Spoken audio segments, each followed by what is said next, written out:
Yeah, I was ready to die.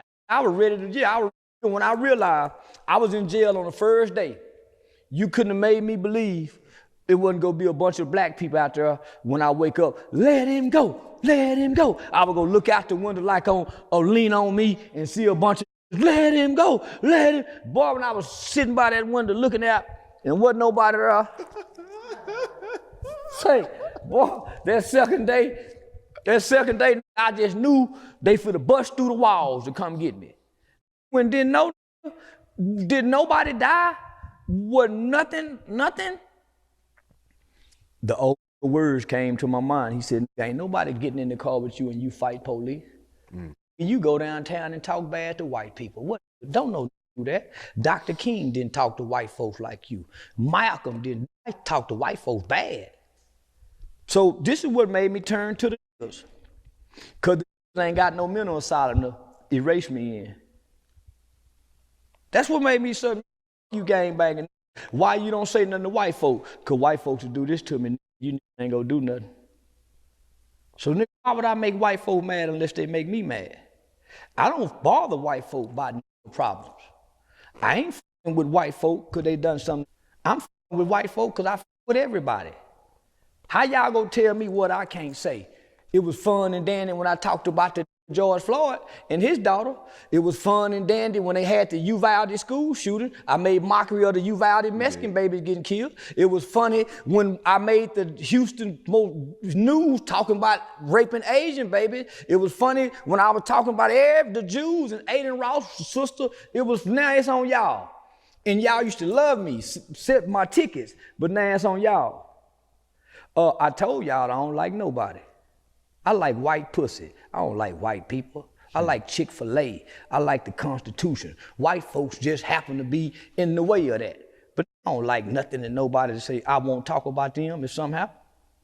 It's what I get paid for. It's called satire comedy. When Charlie Kirk died, I looked up your name on Twitter, and a lot of people said that you were the Charlie Kirk for black people. There's no such thing as a Charlie Kirk for black people. No. Let me tell you why. Because I'm a black man that stopped looking at white people's problems and started looking at my people's problems. Charlie Kirk didn't look at his people's problem. He stayed looking at black people's problem as if we're the problem. We're not the problem. We don't have an impact on foreign and free trade that allow all these immigrants into the white man's country. We didn't bring them over here. We didn't bring the drugs. We didn't bring the dope. So the CIA have never, the CIA and FBI have never targeted no group of people like they have targeted black people. And even J. Edgar Hoover said there would never be a black messiah unless we make them. So they go kill all our black messiahs. So my problem with people saying Kirk is like me, he ain't stood up to the white supremacists. He ain't stood up to the skinheads. I've been standing up to the negative elements and the detriment of black people. He ain't looked to white people and said, hey, we got a bunch of white kids shooting up schools. Say we got a bunch of white kids and they babies. We lead the nation in child pedophilia and molestation of children. Hey man, we need that Epstein list out. They say the president's name is on that list. He ain't doing that to his people. He was a talking point who spread a lot of misinformation, almost the borderline of lying. The statistics that he was using was false. Black people don't commit 50% of the murders in this country. We commit 50% of black murders, which is a small fraction compared to the Mexicans, the whites, the immigrants. So and then homie, he challenging children. I'm challenging adults. So we are not the same. He wasn't putting his life on the line because he was talking just about black people. He never talked about nobody else as if black people are America's problem. So that's my problem with that shit. Hell, he ain't no me. I stand up to the gangbangers, the killers. I pick on the bullies of the race. He picked on the weakest of the race, the small, undeveloped brains of our children on the college level, on the entry college level. Y'all had a lot of the same points though. No, he didn't. He was lying. He said Dr. King was a horrible man. I didn't say he was a horrible man. I say he was a whoremongering preacher. That don't make him a horrible man. Donald Trump is a whoremonger. He ain't never called him a horrible man. Donald Trump got rape allegations. Bill Clinton, rape allegations. The prince over there in rape allegation, rape allegation. So you never heard him call anybody a horrible man, but he won't say Dr. King is a horrible man. He's a lying motherfucker. Dr. King talk peace. So yeah, man. So no. So we've never said. I think with slavery, y'all both. He mentioned something about slavery. He said, you say it all the time. He said we was better off with slavery. Yeah, you say that too. He said we were better off than we are today. He a lying motherfucker. We got rights today. We were better off together. But my rhetoric and his rhetoric do not align.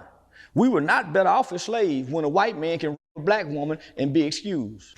But in past interviews, you did say slavery needs to come back when it's out of control. You have said that a few times. No. He's not advocating for slavery to come back. He's advocating that we were better off as black people as slaves. Okay. I'm saying we need these conditions to strengthen us as black people again. We wasn't better off, we were just stronger. We wasn't better off when we can be hung up on a tree and captured when they said we was free and the other slave masters said, no, that's still my, we wasn't better off. We didn't have more. Did you know Charlie Kirk before he died? No. I seen him debate a few times, but I didn't know his name. I want to say, me and him was on a segment together on Alex Stein's show, on Prime Stein with Alex Stein. So I want to say we had a brief segment, but him and Alex Stein is real good friends. So, but I never heard of him, never knew anything about him, never seen a video before he died or nothing. So I'm saying, why would we be affected by a white boy getting killed by a white boy? Why would that bother black people? It don't matter. We don't cheer it on or nothing because his rhetoric don't reach my ears. He's never came across my algorithm. You know why? He arguing with college students that don't know a motherfucking thing. He couldn't have debated me. He couldn't have debated me. One of the biggest lies I heard him say is that Trayvon Martin hunted George Zimmerman in the middle of the night. Then another thing I heard him say that black women can't think. Black women, he can't think. But then he says, if he saw a black pilot, he wondered if he's qualified. Yeah, I see. When I see a black pilot, I say, white folk let you get this job? For him to even be at the door to get the job, he got to be qualified. It's certain tests you got to pass. So yeah, they pick you on your color, but your color don't get you in the door. Your test scores do. So nigga, they trying to make it seem like black people ain't worked to accomplish what we done accomplished. And they forget they ain't built shit. So when I heard Charlie Kirk talking, all I heard him talk about is negative rhetoric, negative points, negative statistics about black people. What about the statistic that today's black fathers are more involved in their children's life than any other ethnicity?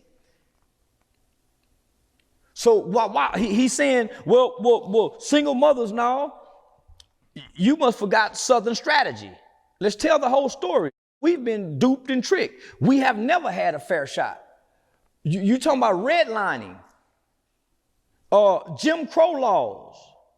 So homie, he acting like the playing field been even amongst black people and white people. But I'm telling Kirk and all this people, black people are not y'all problem. We're not building missiles like North Korea and shooting them to the shores of Canada. We didn't take your planes and run them into the building. We ain't done none of that. All the crime that white people is complaining about is black on black. There's not a high black on white crime rate. I wish it was, because when I was a kid, every crime I committed, where the camera at? As a kid, every crime I committed was against white people because I had black older people telling me, you go cross the railroad tracks.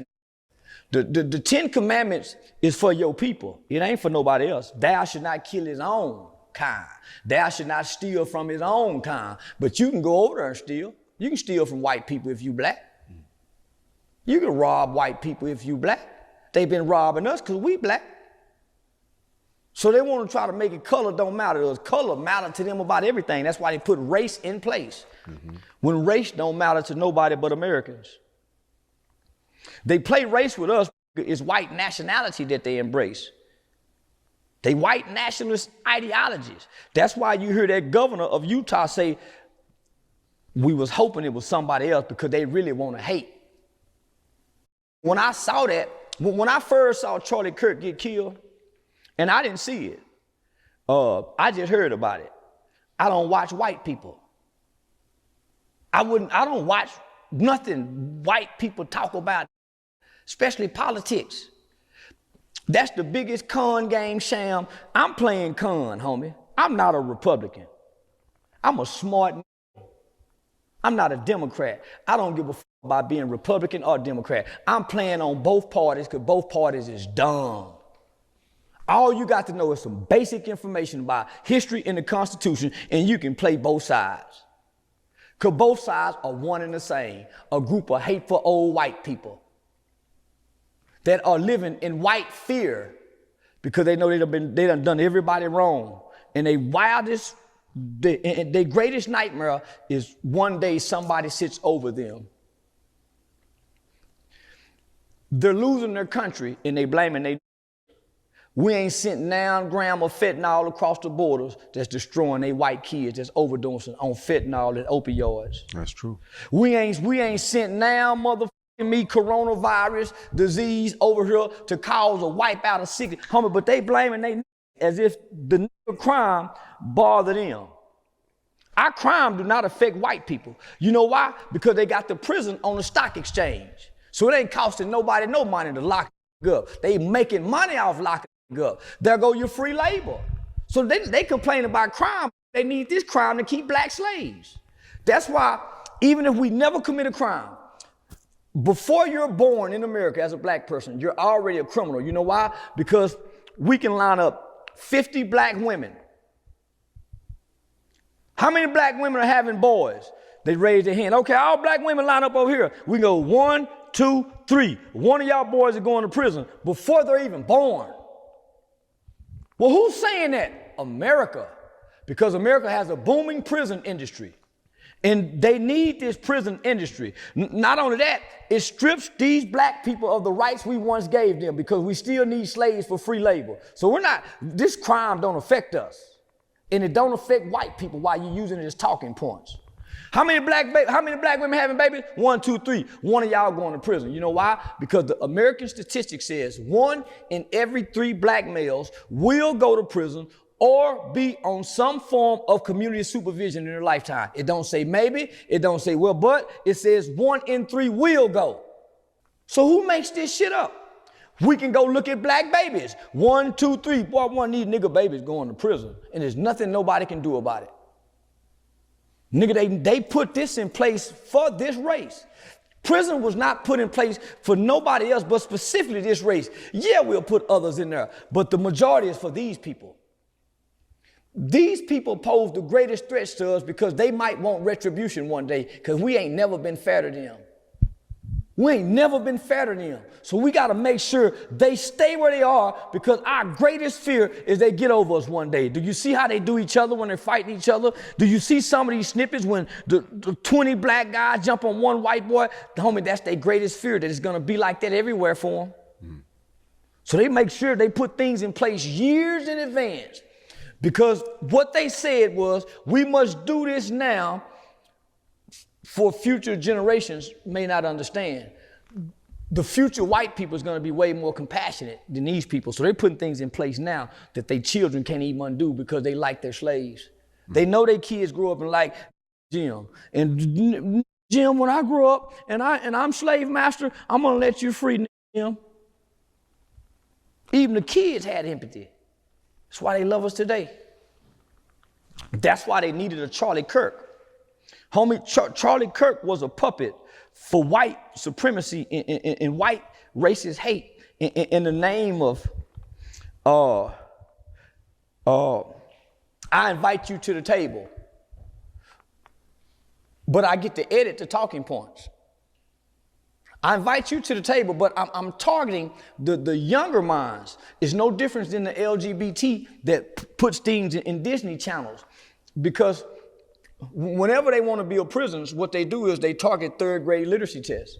Who can read in the 3rd grade? Okay, we're going to build 2,000 more prisons based on these reading statistics. Because these motherfuckers going to prison. Homie, so they're targeting our children. So what did Kirk do? Because you had Glenn Beck, you had Rush Limbaugh, you had Bill O'Reilly. They could not connect with the young people the way Obama did with white young people. Mitt Romney couldn't do it. Donald Trump really couldn't do it. So they needed a figure, a young figurehead. They tried to get Aiden Ross. Aiden Ross' group is too young. That's why he got to interview the president. They needed somebody who didn't embrace the way Aiden and them did. They needed somebody that could whitewash, that could be a great white hope, that seemed like a perfect symbol. They found Charlie. Charlie liked it, he just don't love the culture. He's not indoctrinated into the culture. He has a lot of black friends. He has a lot of compassion. He's not a racist. He's a good speaker like Dr. King. He's their Dr. King. Dr. King, what they wanted him, they made him that.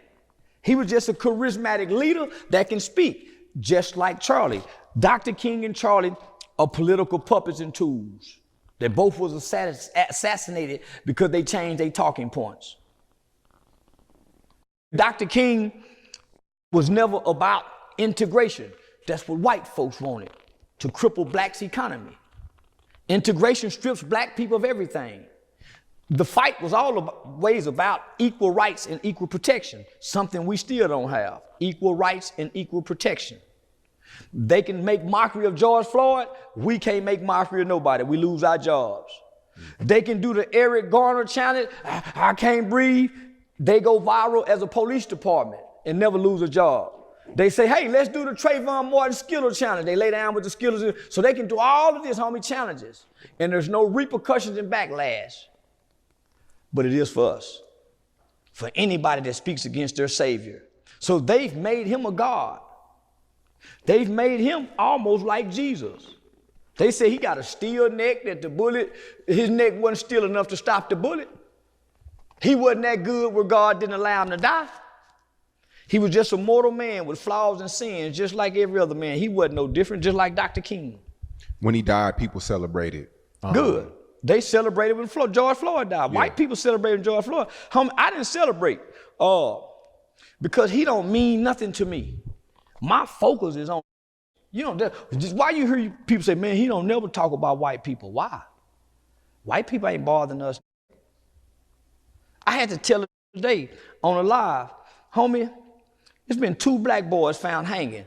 Why me and you on here talking with nappy hair about this white man and he was killed by a white man? Why?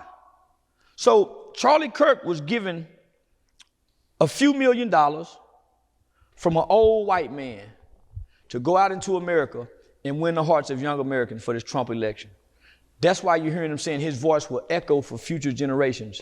They needed a great white hope. Too many of their great white hopes was dancing the tune and the sounds of their niggas. They last great white hopes, other than the old ones like Rush Limbaugh, Bill O'Reilly, so they couldn't use them, homie. That's why you don't see them on Fox News. They went and got Charlie Kirk. They went and got Aiden Ross. They got Alex Stein, and they use these non-racist, non-hateful-hearted Caucasian guys in the name of standing in Christianity. But they even hung us in the name of Christianity.